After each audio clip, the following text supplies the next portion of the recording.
morning everyone. Today we are going to discuss about the topic ECG. अगर हम कहें बात कि ECG जो है वो बहुत इंपॉर्टेंट टॉपिक है. आज हम इस ECG टॉपिक को क्या करेंगे, डील करेंगे. हमारे एग्जाम पॉइंट ऑफ व्यू से या कोई भी कहें या एग्जाम कहें या JNM का अपना एकेडमिक ईयर है, सबके लिए इम्पोर्टेंट टॉपिक है. और ये थोड़ा सा कॉम्प्लेक्स टॉपिक अपने आप में है, बट इस चीज़ों को हम सिंपल वे में बताने का प्रयास करेंगे. तो सबसे पहले हम स्टार्ट करेंगे तो शुरुआत के हम दौर की बात करेंगे ECG में क्या क्या होता है. अगर हम बात करें ECG जो है, यहाँ पर तीन चीज़ें देखने के लिए मिलती है. एक जो है इलेक्ट्रोकार्डियोग्राफी और एक ग्राफ और एक ग्राफ. यानी जो है EC मतलब इससे आप समझते हैं इलेक्ट्रोकार्डियो, बट ये जो G है अलग अलग सिचुएशन में अलग अलग इसका मतलब हो जाता है. जैसे कि इलेक्ट्रोकार्डियोग्राफी, इलेक्ट्रोकार्डियोग्राम और इलेक्ट्रोकार्डियोग्राफ तीनों है ऐसा. तो अब हम बात करेंगे तो इलेक्ट्रोकार्डियोग्राफी जो होता है उसका मतलब होता है प्रोसीजर. जो हम ये ECG का जो प्रोसीजर करते हैं ना, अगर प्रोसीजर करते दौरान ECG का फुल फॉर्म पूछा जाए तो कहेंगे इलेक्ट्रोकार्डियोग्राफी, कहेंगे प्रोसीजर करेंगे. अगर हम बात करें जब ग्राफ के दौरान अगर इंस्ट्रूमेंट को पूछा जाए कि जो ECG जिससे निकाला जाता है उसका नाम क्या होता है, तो उसके लिए बोलते हैं इलेक्ट्रोकार्डियोग्राफ. उसका हम लोग नाम करते हैं, जिसको बोलते हैं मशीन या इंस्ट्रूमेंट इसका नाम है. उसके बाद अगर बात करें ग्राम की बात करें कि इलेक्ट्रोकार्डियोग्राम क्या है, ये ग्राफिकल रिप्रेजेंटेशन है, जो रिपोर्ट है जो हम लोग निकालते हैं, जो देखते हैं ना स्टिक पेपर पर जो देखते हैं निकला हुआ, वो जो होता है एक ग्राफिकल रिप्रेजेंटेशन होता है. ये रिपोर्ट होता है जो आपको देते हैं, कहते हैं कि देखिए ये जो है रिपोर्ट बताइए. तो वो जो रिपोर्ट आती है ना वो ग्राम है. इससे मतलब कि जो हम लोग पढ़ते हैं ना, ये इलेक्ट्रोकार्डियोग्राम हम लोग पढ़ते हैं जो स्टिक पेपर पर निकल कर आती है, इसको हम लोग रीड करते हैं. तो ये तीनों के मतलब पहले आपको जानना जरूरी है. यानी इलेक्ट्रोकार्डियोग्राफी मतलब प्रोसीजर होता है, ग्राफ मतलब मशीन या इंस्ट्रूमेंट होता है, और ग्राम मतलब होता है ग्राफिकल रिप्रेजेंटेशन कहें जिस पर रिप्रेजेंट किया जाता है या रिपोर्ट जो होता है उसके बारे में बात करते हैं. जनरली अगर ECG की बात करें तो ECG जो है हमारे हृदय का रिदम को बताने का काम करता है. जैसे रिदम मतलब एक बार कंट्रैक्शन, फिर रिलैक्सेशन. मतलब पहले राइट वाला कंट्रैक्ट हो तो लेफ्ट जो अगर बात करें आर्टियम जो क्या होता है कंट्रैक्ट होता है तो वेंट्रिकल रिलैक्स होता है. जब वेंट्रिकल कंट्रैक्ट होता है तो आर्टियम रिलैक्स होता है. यानी कि हृदय के जो रिदम है कि उसकी जो धड़कन पूरे पर वे में आ रही है कि नहीं आ रही है, उसके बारे में बताने का काम करता है. और ये संभव कैसे होती है, electrical conduction of the heart. यानी कि जो हृदय का जो इम्पल्सेस है, कंडक्शन सिस्टम है, उस पर जो है क्या करता है, डिपेंड करता है. अगर हम बात करें कि इसको दिया कौन था भाई, इसको देने वाले थे विलियम इंथ्रॉन ने दिया था. अब कब दिया था, 1895 में दिया था. कब दिया था, 1895. उससे पहले ऐसा कुछ नहीं था. हाँ, उसके बाद जो है 1895 के बाद ये इजी हो गया हमारे कैलकुलेशन के लिए, ठीक है. क्योंकि ये जो है अगर हम इस ECG के द्वारा हमें पता है कि हमारी जो है जो स्टार्ट होती है सर वो BCG से स्टार्ट होती है और ECG पर खत्म हो जाती है. तो मतलब कि जैसे ही जन्म होता है तो BCG का इंजेक्शन लगाता है, जैसे ही लास्ट सिचुएशन चलता है तो ECG ही डिक्लेयर कर देता है कि अब आप वो मतलब आप जो है या नहीं है, उसके बारे में यही जो है क्या करता है, बताने का काम करता है. तो यही ECG जो है 1895 से तो पहले नहीं था, उसके बाद ये जो है और कौन थे, विलियम इंथ्रॉन जो है साइंटिस्ट थे, उनके द्वारा दिया गया था. और ये किस पर वर्क करता है भाई, ये करता है क्या, ग्लैवेनोमीटर पर काम करता है. ग्लैवेनोमीटर पर ये क्या करता है, काम करता है. और इसके जो है जनरली हमारे ये कंडक्शन सिस्टम हार्ट को क्या करता है, रेगुलेट करने का काम करता है, बताने का काम करता है. देखिएगा आपको ऑलरेडी पता होगा कि conduction system of the heart होता क्या है. इसमें सबसे पहले क्या है कि आपको पता है कि यहाँ पर हमारा right atrium, right ventricle, left atrium और लेफ्ट वेंट्रिकल होता है. और पता है कि यहाँ से राइट आर्टरियम से भी क्या होता है, SA नोड निकलता है, जिसको हम लोग pacemaker of the heart बोलते हैं. क्योंकि इलेक्ट्रिकल कंडक्शन वहीं से जनरेट होता है और वहीं से पेस मतलब होता है स्पीड, क्या होता है वहीं से स्पीड बनता है.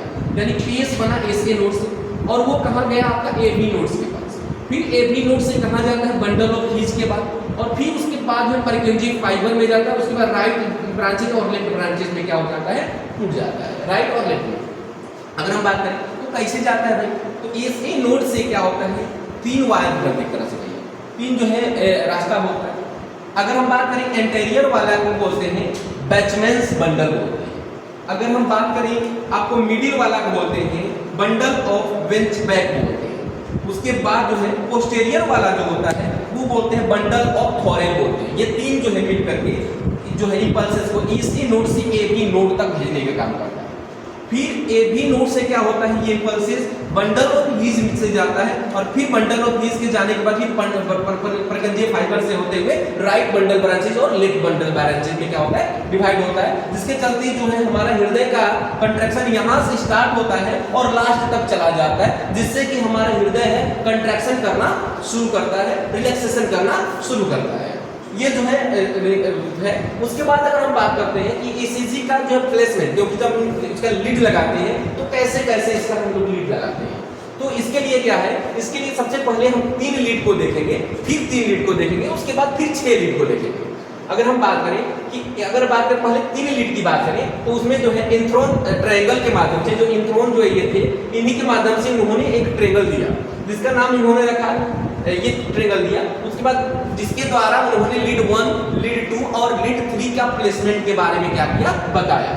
उन्होंने इसमें क्या बताया कि अब इन्होंने ये बताया कि जो हमारे बॉडी की जो इलेक्ट्रिकल सिस्टम है वो एक जगह से जाती है और दूसरी जगह से निकल जाती है। अगर वो हमारे बॉडी में वो रहे तो हमारे बॉडी को ही क्या कर सकता है, डैमेज कर सकता है। कहने का मतलब क्या है, कभी भी जान लीजिएगा, कभी भी हमें इलेक्ट्रिक लगती है शॉक, तो इलेक्ट्रिक करंट एक साइड से आता है और दूसरी साइड से निकल जाता है। ठीक है, सर से निकल जाए, एक हाथ से लगाया तो दूसरे हाथ से निकल जाए, पैर से लगा तो सर से निकल जाए, तो निकलता है तो वो चीजों को डैमेज कर देता है, पूरी तरह से वो फाड़ कर भी निकल सकता है, समझ लीजिए।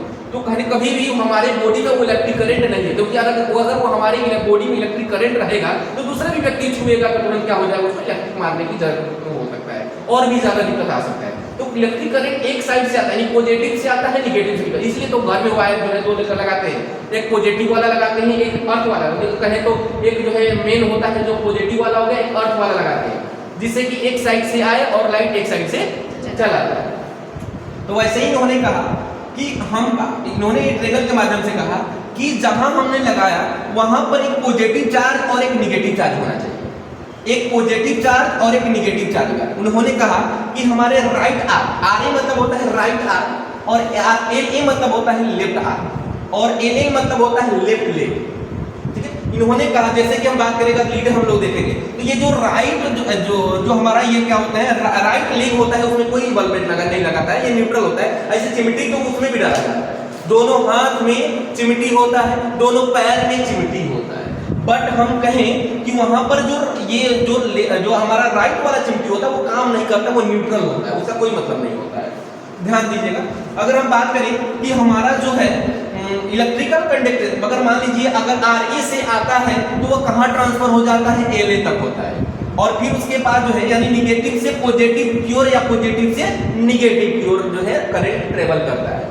उसी प्रकार राइट आर्टियम लेफ्ट लेग, यानी कहने का मतलब क्या है, राइट आर्टियम से इलेक्ट्रिक करंट जनरेट होता है तो वो कहां जाकर के खत्म हो जाता है, लेफ्ट लेग पर खत्म हो जाता है। उसी प्रकार लेफ्ट आर्म से स्टार्ट होता है तो लेफ्ट लेग के पास जाकर के क्या करता है, खत्म हो जाता है। यानी कि निगेटिव से शुरू हुआ पॉजिटिव में खत्म हुआ, पॉजिटिव से शुरू हुआ निगेटिव से यहाँ शुरू हुआ पॉजिटिव पर खत्म हुआ, फिर यहाँ पर पॉजिटिव से शुरू हुआ निगेटिव पर खत्म हुआ। कहने का मतलब कि कभी पॉजिटिव से पॉजिटिव कभी करंट नहीं दौड़ेगा, कभी पॉजिटिव से पॉजिटिव करंट नहीं दौड़ेगा। यानी कि अगर ये हमारा पॉजिटिव है तो निश्चित है कि ये हमारा निगेटिव होगा, यानी यहाँ से करंट यहाँ जाएगा। अगर फिर आगे की ओर भेजना होगा उन्हीं के माध्यम से कहा गया कि यहाँ से हम लोग क्या करेंगे, लेफ्ट लेग को लेंगे तो यहाँ से यहाँ आएगा, फिर यहाँ से यहाँ आएगा। लेकिन ये डिपेंड करता है कि उसके पॉजिटिव चार्ज है कि निगेटिव चार्ज है। अगर यहाँ पॉजिटिव ये निगेटिव है तो निश्चित है ये पॉजिटिव होगा, जब ये पॉजिटिव है तो निश्चित है पैर जो है निगेटिव होगा। समझ में आया? तो यही उन्होंने बात कहा, उसके ही आधार पर इन्होंने कहा लीड का प्लेसमेंट किया। अगर कहा लीड 1 हमारा कहाँ होगा, राइट आर्टियम से लेफ्ट आर्टियम के बीच क्या होगा, करंट को जनरेट करेगा, यानी राइट आर्टियम पर अपने लीड एक के लगा देगा। क्या करेंगे, राइट आर्टियम को क्या करेंगे, राइट आर्म जो है उसमें अपने लेफ्ट आर्म का, यानी कि हमने क्या करेंगे, राइट आर्म में लगाएंगे, फिर उसके बाद जो है पहला राइट आर्म में लगाएंगे, फिर दूसरा जो है लेफ्ट आर्म में लगाएंगे, और तीसरा जो हमने लेग में लगाएंगे। कौन से लेग में लगाएंगे भाई, लेफ्ट लेग में लगाएंगे। यहाँ देखिए हमने क्या कहा, एक राइट आर्म में लगाया गया है ना, यहाँ पर एक राइट आर्म में लगाया गया है, यहाँ पर जो है आपका लेफ्ट आर्म में लगाया गया है, फिर उसके बाद जो है आपका लेफ्ट लेग में लगाया गया है यहाँ पर, और यहाँ पर ये इसमें लगाया जाता है लेकिन उसका कोई मतलब नहीं, न्यूट्रल होता है। अगर सिंपली बात करें तो ध्यान दीजिएगा, जो हमारा इलेक्ट्रिक का करंट है कैसे मूव किया, यहाँ से शुरू होगा और ऐसे में जैसे हम लोग लगाते हैं ना कि जब हम इसको प्लेसमेंट करते हैं तो ध्यान देना होता है कि इसमें जो है जेल लगाते हैं। जेल लगाने के बाद जो कि कंडक्शन सिस्टम इलेक्ट्रिकल एक्टिविटी को क्या करता है, बनाए रखता है। अगर हम बात करें तो सबसे पहले हम ब्लैक वाला को लगाते हैं, फिर उसके बाद हम लोग क्या करेंगे, ये आपका राइट आर्म को लगाएंगे, फिर उसके बाद लेफ्ट आर्म को लगाएंगे, फिर उसके बाद जो है आपका क्या करेंगे, लेफ्ट लेग को लगाएंगे।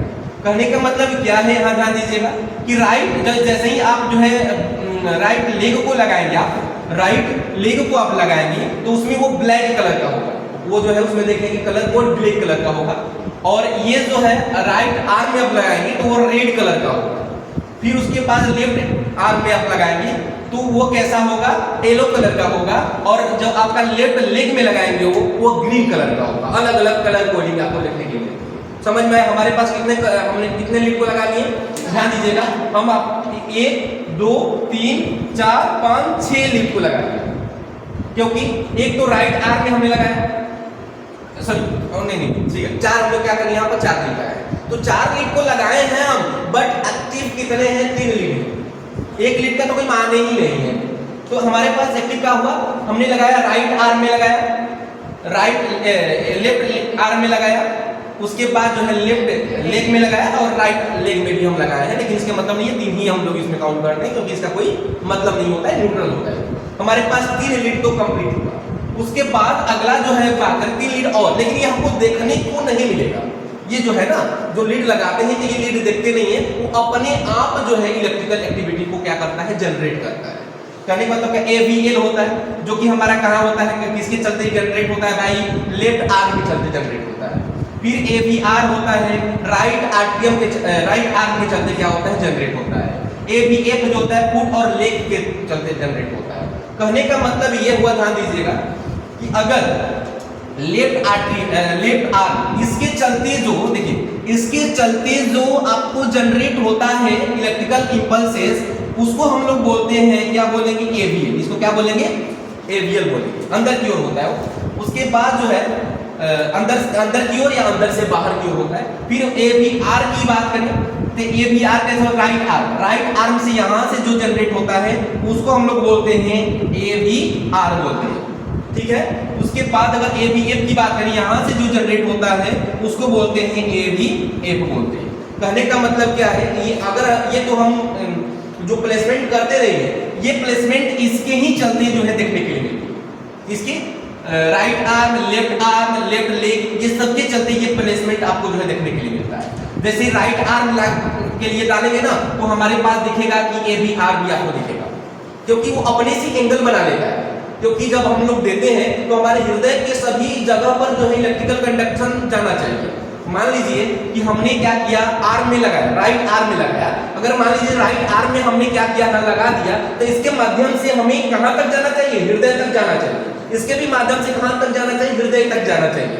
तो कहने का मतलब क्या है कि जो आपने इसको प्लेसमेंट करेंगे तो उसके ही माध्यम से क्या बनेगा, AVR, AVL और AVF बनेगा। समझ में आया? तो कहने का मतलब हमारे पास पूरे 12 लीड में पूरी प्लेसमेंट कितनी होती है, 12 लीड में हमने कितना देखा, 12 लीड में 3 यहाँ देखे और 3 यहाँ देखे, हमारे पास 6 लीड क्लियर हो गए। उसके बाद हमारे पास 6 लीड और बचा है, और जो 6 लीड होता है वो 6 लीड हमारे क्या होता है, हमारा जो है फॉरेक्स में आपको जो है देखने के लिए मिलता है, ठीक ना। अगर हम बात करें कि ये जो है, ये इसको हम लोग बोलते हैं लिम लीड बोलते हैं। क्या बोलते हैं इसको, लिम लीड बोलते हैं ना, क्या बोलते हैं, लिम लीड बोलते हैं। यानी कि ये भी हमारा लिम है, ये भी हमारा लिम है, और ये भी हमारा लिम है, लिम लीड बोलते हैं, ठीक ना। हमारा लिम 1 हुआ, 2 हुआ, 3 हुआ और 4 हुआ, तो हम लिम बोलते हैं कि नहीं, तो इसको हम लोग लिम लीड बोलते हैं। और इसको हम लोग एक्यूमुलेटेड लीड बोलते हैं। क्या बोलते हैं, एक्यूमुलेटेड लीफ बोलते हैं इसको, AVL, AVR और AVL को एक्यूमुलेटेड लीफ बोलते हैं, एक्यूमुलेटेड लीफ बोलते हैं, लिम्ब बोलते हैं इसको, लीड बोलते हैं, ठीक है। उसके बाद अगर हम बात करें कि हमारे इसके अलावा जो है हमारा क्या होता है, ट्रेकिया से रिलेटेड भी क्या होता है, लिम्ब लगाए हुए होते हैं, पता है आपका, जो हमारा कोरेक्स होता है ना उस पर भी जो है लगाया जाता है। तो उसमें क्या होता है, यहाँ देखिएगा, यहाँ आप देखिएगा, पहले हम लोग V1 को यहाँ प्लेस करते हैं, देखिए, फिर V2 को यहाँ प्लेस करते हैं, V3 को यहाँ प्लेस करते हैं, यहाँ 4 को, 5 को यहाँ और 6 को यहाँ। यहाँ हमरे को देखिएगा, यहाँ पर जो है हमारा ये है, ठीक है। तो हम इसमें क्या करेंगे, हम लोग जो है सबसे पहले हम लोग इंटरकोस्टल स्पेस को देखेंगे। इंटरकोस्टल स्पेस को क्या करेंगे, यहाँ से देखेंगे और यहाँ हम इस पहले हम लोग V1 को लगाने के लिए सिर्फ और सिर्फ एक ही V1 वाला है वो राइट साइड में लगेगा। उसके बाद पूरा के पूरा जो हमारा लिंक क्या होगा, हमारा एक सिर्फ राइट में लगेगा, सब के सब हमारा क्या होगा, लेफ्ट साइड में लगेगा। यानी अगर V1 की बात करें तो हमारा कहाँ लगेगा, फोर्थ इंटरकोस्टल स्पेस में लगेगा। फोर्थ इंटरकोस्टल स्पेस मतलब ऊपर से गिन लीजिए, 1 2 3 4, ये देख रहे हैं ना 4, जो हमारा रिब 4 नंबर होता है ना उसके जस्ट बगल में या इंटरकोस्टल स्पेस में, और जहां पर जस्ट बगल में मिड स्टर्नम, मीडिया स्टर्नम, ये क्या होता है, मीडिया स्टर्नम होता है, जस्ट मीडिया स्टर्नम के बगल में फोर्थ इंटरकोस्टल स्पेस के पास हम क्या कर देंगे, एक जो है एक को लगा देंगे, ठीक है। दूसरा जो अगर बात करें, दूसरा से बात पूरा छेद तक जो है हम लेफ्ट साइड में लगाते हैं। अगर लेफ्ट साइड की बात करते हैं तो फोर्थ इंटरकोस्टल स्पेस, यानी कि जस्ट जहां ए लगा है ना उसी लाइन में जाएंगे और फोर्थ इंटरकोस्टल स्पेस डायरेक्टली हम लेफ्ट साइड में चले जाएंगे। लेफ्ट साइड में जाएंगे तो उसमें जो है वो भी मिड स्टर्नम के जस्ट बगल में फोर्थ इंटरकोस्टल स्पेस के पास लगाएंगे, समझ में आ रहा है। फिर उसके बाद अगर बात करें V3 जो है, V3 हम लोग कहां लगाएंगे, तो ध्यान दीजिए, V3 के लिए अभी छोड़िए, बात करेंगे इसके लिए। पहले V4 देखिए, V4 यहाँ देखिए, V4 कहां लगाएंगे, जस्ट उसके आगे नेक्स्ट इंटरकोस्टल स्पेस में पहुंचिए, ठीक है। एक ये आपका फोर्थ होगा, ये जो आपका क्या है आपका फोर्थ होगा, और ये आपका फिफ्थ हुआ, और फिफ्थ इंटरकोस्टल स्पेस, ये इसके बीच में क्या है, ये इंटरकोस्टल स्पेस। तो हमारा क्या है, ये हमारा ये फिफ्थ इंटरकोस्टल स्पेस के पास हम लोग क्या किसको लगाएंगे, और मिड क्लेविकुलर लाइन पर। मिड क्लेविकुलर लाइन मतलब क्या होता है, आपको ध्यान दीजिएगा, मिड क्लेविकुलर, ये जो है मान लीजिए ये ब्यूटी बोन बोलते हैं, क्या बोलते हैं, ये ब्यूटी बोन, ये क्लेविकल है, और ये क्लेविकल के जस्ट बीचों बीच जो हम लोग लगाते हैं फिफ्थ इंटरकोस्टल मसल, तो हम कहेंगे क्या चीज कि वो हमारा कौन सा है, ये हमारा जो लीड नंबर 4 है। अगर लीड नंबर 5 की बात करें तो lead number 5 anterior axillary line बोल रहे हैं। एंटेरियर एक्सिलरी लाइन मतलब ये हमारा एक्सिलरी लाइन है, क्या है, ये हमारा एक्सिलरी लाइन है। और ये वाला पोर्शन जो है ना, ये वाला पोर्शन, इसको जैसे सावधान कर देंगे, और करने के बाद ये वाला जो पोर्शन होता है ना, ये वाला पोर्शन, तो इसको हम लोग बोलते हैं एंटेरियर एक्सिलरी लाइन बोलते हैं। क्या बोलते हैं, एंटेरियर एक्सिलरी लाइन हम लोग बोलते हैं।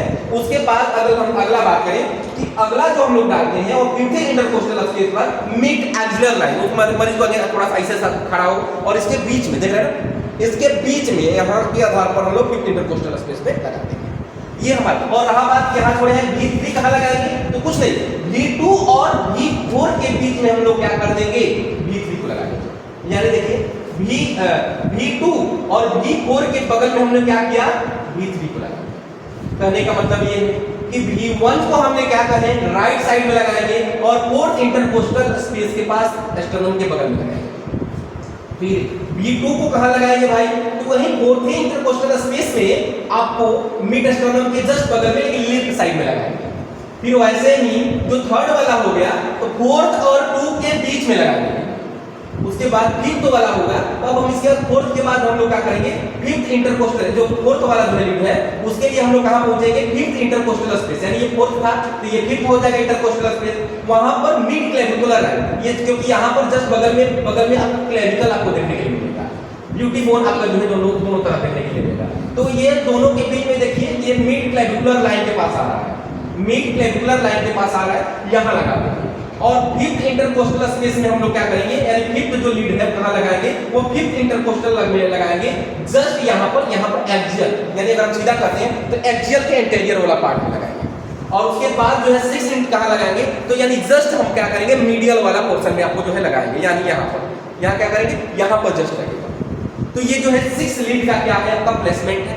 आप अभी देखें कि अभी जस्ट हमने देखा कि इलेक्ट्रोकार्डियोग्राफी जो है प्रोसीजर होता है, ग्राफ जो है मशीन इंस्ट्रूमेंट होता है, ग्राम जो है ग्राफिकल रिप्रेजेंटेशन और रिपोर्ट होता है, और ये जो है हमारे हार्ट के रिदम को बताता है। विलियम इंथ्रोन ने इनको 1895 में दिया था, और ग्लेविनोमीटर पर ये क्या करता है, काम करता है, कंडक्शन सिस्टम ऑफ हार्ट के को करने का काम करता है। जैसे कि एसी नोड से पल्सेस एबी नोड पर, एबी नोड से आपका जो है क्या होता है, बंडल ऑफ फ्लूइड और परकंजे फाइबर से होते हुए राइट और लेफ्ट ब्रांचेस में डिवाइड हो जाता है। जो ऐसे नोड जो एबी नोड तक आता है, जो एंटीरियर वाला होता है वो बैचमेंट बंडल लेकर जाता है, जो मिडिल वाला होता है वो बंडल ऑफ बैक लेकर जाता है, और जो आपका पोस्टीरियर वाला होता है बंडल ऑफ थोरेन लेकर जाता है। और उसके बीच अगर लीड की प्लेसमेंट की बात करें तो सबसे पहला जो लीड की प्लेसमेंट हम इंथ्रोन ट्रायंगल के आधार पर देखते हैं, जहां पर हमने क्या करेंगे कि अलग अलग पॉजिटिव और नेगेटिव चार्जेस के आधार पर करते हैं। कभी भी इलेक्ट्रिक चार्जेस जो पॉजिटिव से नेगेटिव की ओर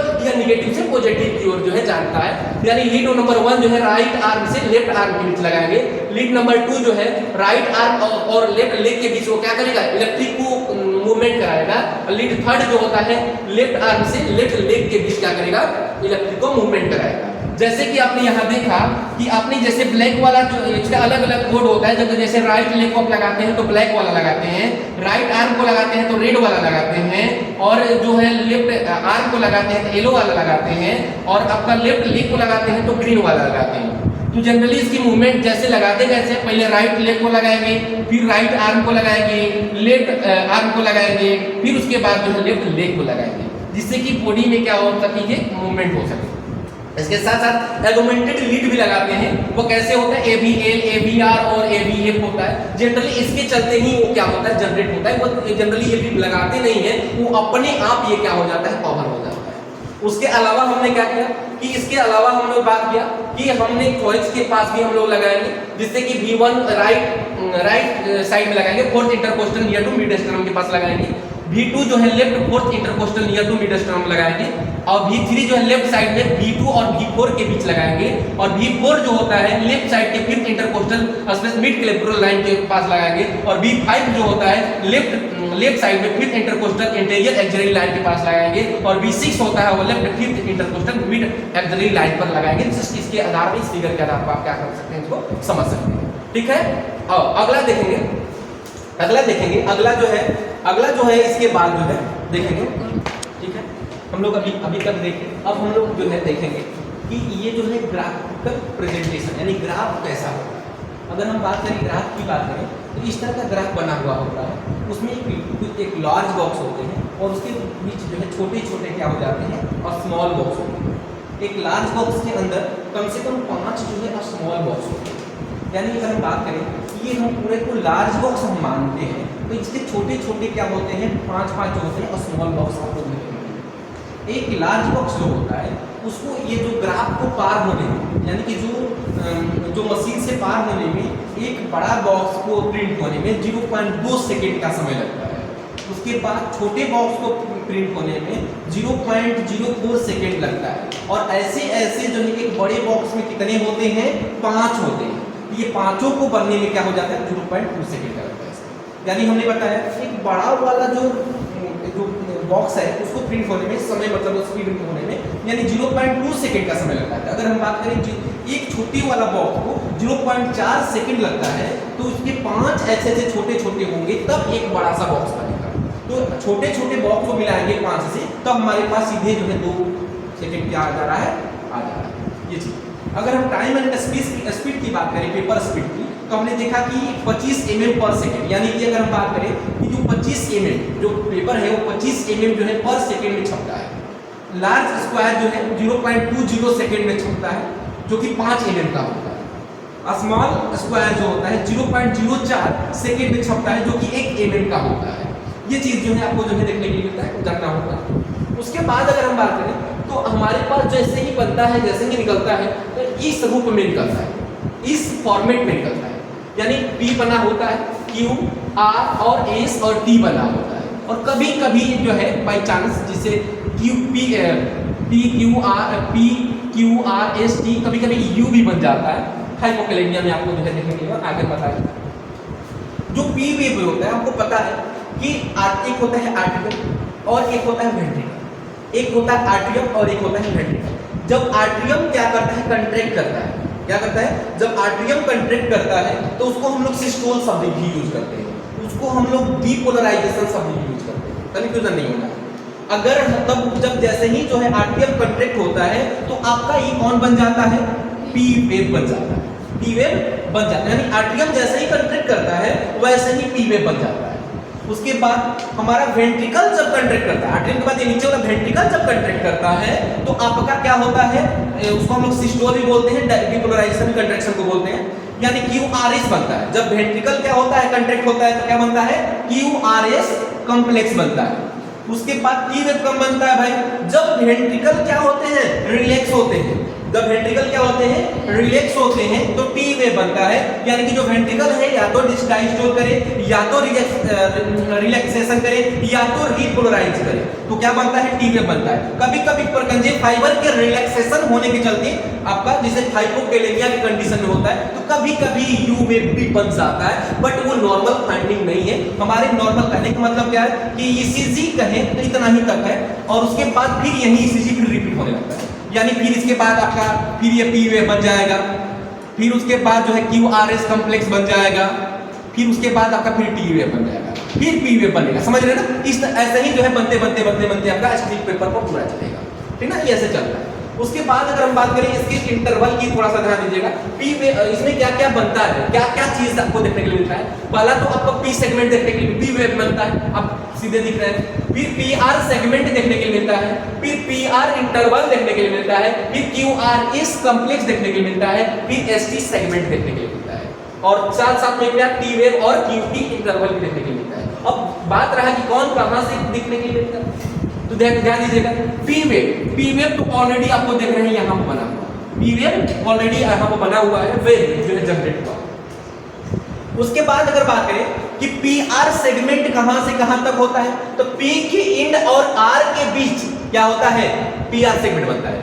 पी जैसे ही इंड करता है, देखिए यहां जैसे ही पी इंड किया, यहां जैसे ही यहां पी शुरुआत किया, यहां पर पी क्या हुआ, इंड किया, यहां से लेकर के जहां से क्यू, जहां से क्या बनता है आपका आर स्टार्ट होता है, यहां से क्या हुआ, पी क्या हुआ, पी शुरुआत हुआ, पी खत्म हुआ, और यहाँ आर शुरुआत हुआ, उसके बीच की ये जो गैप होती है ना उसको पी आर सेगमेंट बोलते हैं। यानी जहां पी जो है खत्म हुआ और यहाँ क्यू आर यहाँ से शुरू हुआ, उसके बीच की जो एक गैप होता है उसको बोलते हैं क्या, पी आर सेगमेंट बोलते हैं। उसके अलावा ये तो क्लियर हुआ। उसके बाद पी आर इंटरवल कहाँ होता है भाई, तो P R interval P wave की शुरुआत और क्यू वेव की शुरू में, यानी पी वेव जहां शुरुआत होता है, देखिए यहां पी वेव शुरुआत होता है, यहां पी वेव शुरुआत होता है, और आर वेव जहां शुरुआत होता है यहां आर वेव शुरुआत होता है, यहां पी वेव शुरुआत हुआ और यहां आर वेव शुरुआत हुआ। देखिए यहां से लेकर के यहां की गैप को हम लोग क्या बोलते हैं, पी आर इंटरवल बोलते हैं। यानी जहां पर आपका पी वेव क्या होता है, शुरुआत होता है, और वहीं से क्या होता है, आर वेव की शुरुआत होता है, उसके बीच की जो गैप होती है उसको पी आर इंटरवल बोलते हैं। फिर उसके बाद क्यू आर एस कॉम्प्लेक्स किसको बोलते हैं भाई, तो हमारा जो है क्यू आर एस कॉम्प्लेक्स है, क्यू से शुरू होता है और एस में जाकर के खत्म हो जाता है। यानी यहाँ क्यू से शुरू हुआ और यहाँ एस यहाँ खत्म हुआ, यहाँ पर सॉरी यहाँ पर जो है आपका क्यू यहाँ से शुरू हुआ, लेकिन यहाँ ये एस है ना यहीं पर जाकर के खत्म हुआ। यानी यहाँ से यहाँ तक की जो दूरी होती है ना उसको बोलते हैं क्या चीज, हम लोग एस टी सेगमेंट बोलते हैं। मानते क्यू से शुरू हुआ एस तक जाकर के खत्म हुआ, उसको क्यू उसको उसके बोलते हैं कि एसटी सेगमेंट बता रहे थे ना, तो एसटी सेगमेंट क्या है, एस वेव से एस से क्या होता है, शुरू होता है और जाकर के टी वेव पर जाकर के क्यूआर बता रहे हैं, क्यूआरएस कॉम्प्लेक्स बता रहे हैं। तो क्यूआरएस कॉम्प्लेक्स क्या होता है कि क्यू से शुरू होता है और यहाँ एस तक आकर के खत्म हो जाता है, उसको बोलते हैं क्या बोलते हैं, क्यूआरएस कॉम्प्लेक्स बोलते हैं। और एसटी सेगमेंट किसको बोलते हैं, तो एस से शुरू होता है, एस वेव से के एंड से, एस वेव कहाँ हुआ, यहाँ एस वेव यहाँ खत्म हुआ, यहाँ एस वेव के खत्म होने से लेकर के या सीधे बात करें यहाँ देखिए यहाँ एस वेव खत्म होता है, वहां से लेकर के टी वेव के शुरुआत तक, यहाँ से लेकर के यहाँ तक हम लोग क्या बोलते हैं, यहाँ पर एस टी सेगमेंट बोलते हैं। क्या बोलते हैं, एस टी सेगमेंट बोलते हैं। देखिए यहाँ से लेकर के या सीधा से कहें एस यहाँ, तो यहाँ सीधे करिए, देखिए यहाँ से लेकर, यानी अगर हम बात करें एस वेव के एंड तक, एस वेव हमारा यहाँ खत्म हो जा रहा है, एस वेव से खत्म से लेकर के और हमारा कहाँ तक है, एस वेव के खत्म से लेकर के और टी वेव के शुरुआत तक को हम लोग बोलते हैं एसटी सेगमेंट। यानी एस वेव जहां खत्म हुआ और टी वेव जहां शुरू हुआ उसके बीच को बोलते हैं एसटी सेगमेंट बोलते हैं। उसके बाद टी वेव और एसटी सेगमेंट के चलते जो वेव बनता है उसको बोलते हैं टी वेव बोलते हैं। उसके बाद हमारा QT इंटरवल होता है, Q और T इंटरवल, यानी कि कहें सिंपल बात कि जहां पर Q जो है शुरुआत हो रहा है, जहां पर ये Q शुरुआत हो रहा है और जहां पर T जो है क्या हो रहा है आकर के खत्म हो रहा है, उसको बोलते हैं QT इंटरवल। यानी कि Q वेव के शुरुआत से लेकर T वेव के अंत तक को हम लोग बोलते हैं क्या, वो बोलते हैं। यानी यहां से लेकर के Q वेव जहां से शुरू हुआ वहां से लेकर के और T वेव के जहां पर खत्म हुआ वहां तक को हम लोग क्या बोलते हैं, QT इंटरवल बोलते हैं। QT इंटरवल समझ में आया? QT इंटरवल क्या है देखिएगा, फिर से आपको अच्छे से बता देते हैं इसको QT इंटरवल को। यहाँ Q स्टार्ट हुआ और यहाँ पर T खत्म हुआ, यहाँ के जो बीच की जो गैप होती है ना उसको बोलते हैं QT इंटरवल। फिर समझिएगा, Q यहाँ शुरू हुआ और T यहाँ खत्म हुआ तब उसको बोलते हैं QT इंटरवल। फिर से एक बार फिर से ध्यान दीजिएगा थोड़ा सा, P कहाँ हुआ, P वेव जो बना उसको P वेव बोलते हैं। और उसके बाद जो है PR सेगमेंट कहाँ हुआ, तो PR सेगमेंट क्या हुआ, जहां P जो है क्या होता है शुरुआत होता है वहां से लेकर के Q जहां पर फिर शुरुआत होता है वहां तक, यहां से यहां क्या बोलते हैं PR, इसको PR इंटरवल बोलते हैं। अगर PR सेगमेंट की बात करें तो यहाँ P से P जहां खत्म हुआ और Q जहां शुरुआत हुआ उसके बीच जो होता है वो PR सेगमेंट होता है। उसके बाद PR इंटरवल कहाँ हुआ भाई, तो PR इंटरवल जो है P वेव की शुरुआत से लेकर के P वेव जहां आपका ये शुरू हुआ यहां से लेकर के Q वेव के शुरुआत तक, यानी यहां से यहां तक हम लोग बोलते हैं PR इंटरवल बोलते हैं। QRS कॉम्प्लेक्स किसको बोलते हैं, तो Q वेव से शुरू होता है, यानी यहां से शुरू होता है और यहां पर जाकर के क्या हो जाता है, खत्म हो जाता है यहां से यहां तक, तो इसको हम लोग बोलते हैं QRS कॉम्प्लेक्स बोलते हैं। और ST सेगमेंट किसको बोलते हैं भाई, तो हमारा ST सेगमेंट ध्यान दीजिएगा, एस जहां एस के एंड जहां यहां पर एस खत्म हो रहा है, यहां पर एस खत्म हो रहा है और यहां पर T शुरुआत हो रहा है, यानी एस से T के बीच की जो गैप है उसको हम लोग बोलते हैं ST सेगमेंट बोलते हैं। उसके बाद T वेव, इसके चलते जो वेव जनरेट होता है उसको बोलते हैं T वेव बोलते हैं। और QT इंटरवल किसको बोलते हैं, हम Q जहां से Q जो है क्या हुआ, Q जो होता है शुरू होता है, यहाँ शुरू हुआ और जहां पर जो है T वेव जाकर के खत्म हो जाता है, यहां से यहां तक की जो गैप होती है उसको बोलते हैं QT इंटरवल बोलते हैं। समझ में आया होगा? ये पूरा जो है आपका जो है ECG करने से पहले का पूरा डिस्कशन है, ठीक है। अगला हम लोग बात करेंगे अब ECG के माध्यम से हार्ट रेट को कैसे कैलकुलेट करना होता है। तो इसके लिए हमारे पास क्या होता है कि हमें दो RR वेव के बीच की क्या होती है, गैप देखना होता है कि कितने बॉक्स को RR वेव ने कंफर्म किया है। तो इसके लिए ये जो है कि जो हार्ट रेट जो होता है, अगर बात करें एक RR वेव के बीच, एक R वेव और दूसरे R वेव के बीच, यानी हम बात करें तो सपोज करिए कि मान लीजिए कि इस तरह का है, ठीक है। अगर हम बात करें कि इस तरह का वेव बना हुआ है, अगर हम बात करें यहाँ पर तो P Q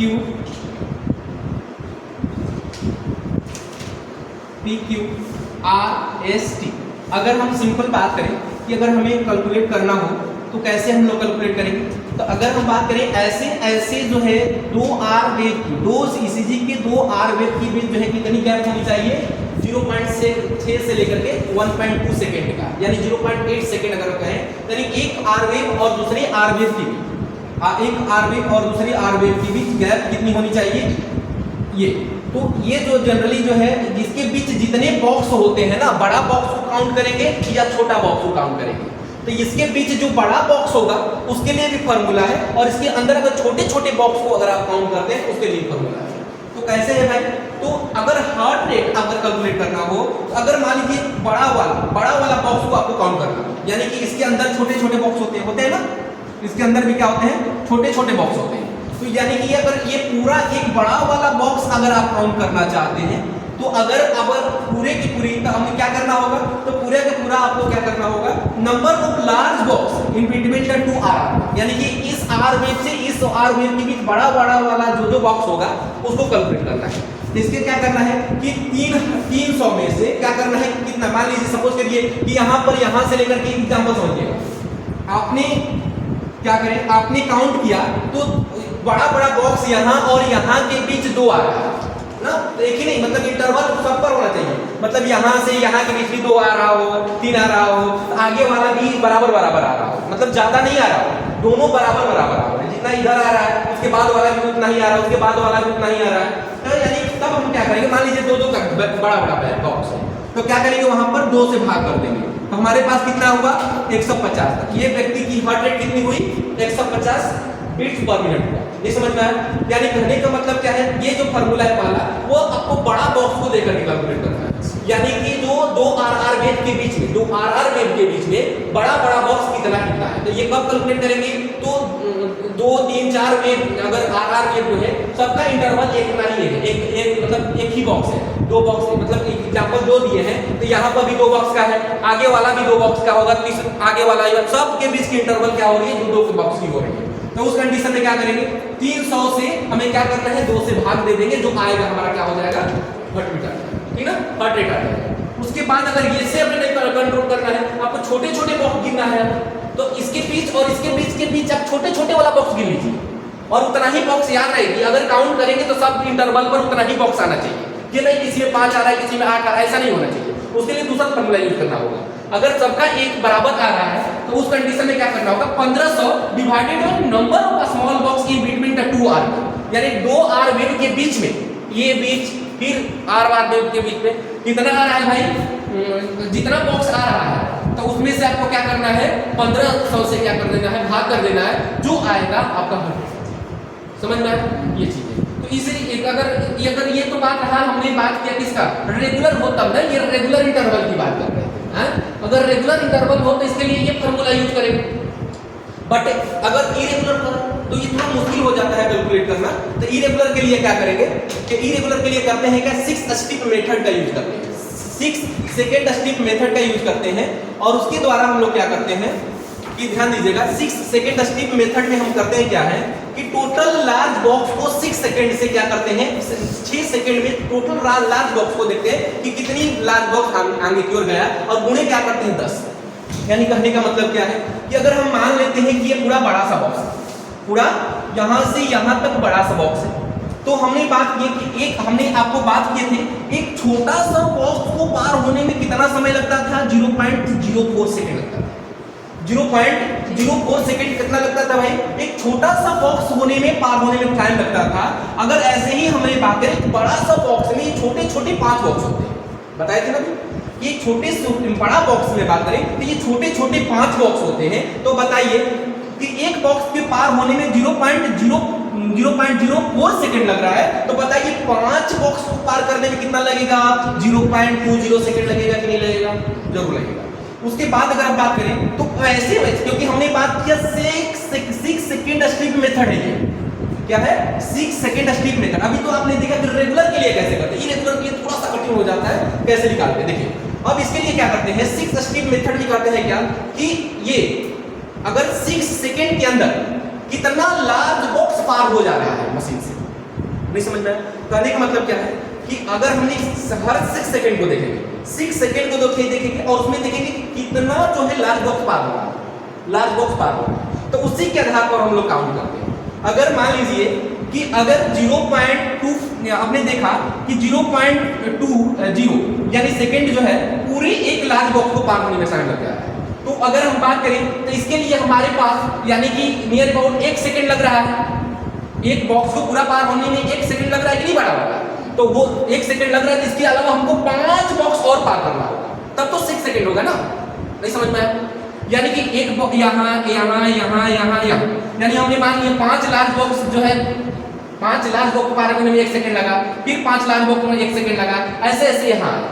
तो कहने का मतलब क्या है, जब इतना हम लोग देखेंगे ना तो उसके देखने के बाद हम फिर क्या करेंगे, आर बॉक्सेस को हम लोग देखेंगे, यानी कि जो आर है ना, एक आर दूसरे आर दोनों को देखेंगे और उसके बीच में जितना आर वेव होगा ना उसमें से हम क्या करेंगे 10 से क्या कर देंगे मल्टीप्लाई कर देंगे, वही हमारा इरेगुलर आ जाएगा। ठीक है, अगर हम बात करें, ये छोटा वाला है, ये पार होने में 0.4 सेकंड का समय लगता है। तो अगर हम बात करें पूरे बड़ा वाला में जाने में हमें क्या होता है, 5 बॉक्सेस होते हैं उसके अंदर, तो हमारे पास 0.20 सेकंड, उसमें 0.20 सेकंड लगा, तो वैसे वैसे 5 बॉक्स को जाने में, बड़ा सा बॉक्स को पार होने में 1 सेकंड का समय लग जाएगा, क्योंकि एक बड़ा सा बॉक्स को पार होने में इतना सेकंड लगा, तो वैसे ही 5 बड़ा बॉक्स को पार होने में इतना सेकंड लगा।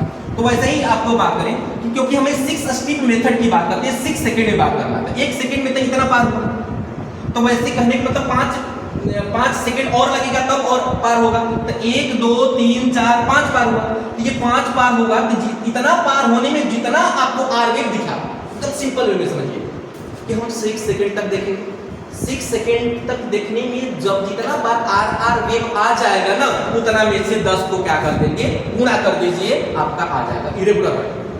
नहीं समझ में आया?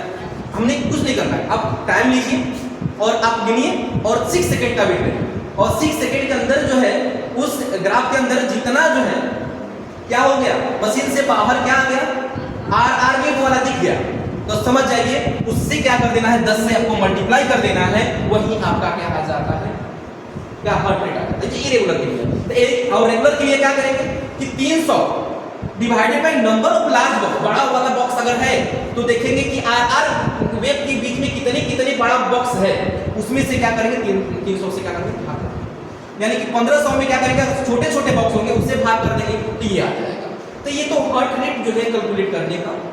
तो आज के लिए इतना ही, जो कि आप अभी देखें कि क्योंकि अभी आपने देखा कि हार्ट रेट क्या होता है और हार्ट रेट को कैलकुलेट कैसे करते हैं, और साथ ही साथ आपने देखा कि ईसीजी क्या होता है, जिसके अंदर जो है ग्राम के कंसेप्ट को देखे आप, फिर उसके बाद जो है साथ साथ में इलेक्ट्रिकल कंडक्टिविटी ऑफ हार्ट के बारे में आपने देखा, फिर साथ ही साथ जो आपने और क्या क्या देखा कि आगे जो है कैसे कैसे हम लोग जो है इंटरवल प्लेसमेंट को देखा कि कौन सा लीड कहाँ कहाँ प्लेसमेंट करते हैं, जो कि पूरे के पूरे 12 लीड होते हैं, जिसमें कि 3 लीड तो आपको AVL, AVR और AVL, AVR और क्या बोलते हैं उसको जो है हम लोग का कोई इंडिकेशन नहीं होता है प्लेसमेंट करने का, ठीक ना, ठीक है। तो ये चीज़ है, और साथ साथ में आपने अलग अलग आपने देखा कि कैसे कैसे ट्रेंगल के आधार पर हमने इसको डिवाइड किया, तो अलग अलग जो है पॉजिटिव और निगेटिव चार्जेस के अनुसार आपने देखा।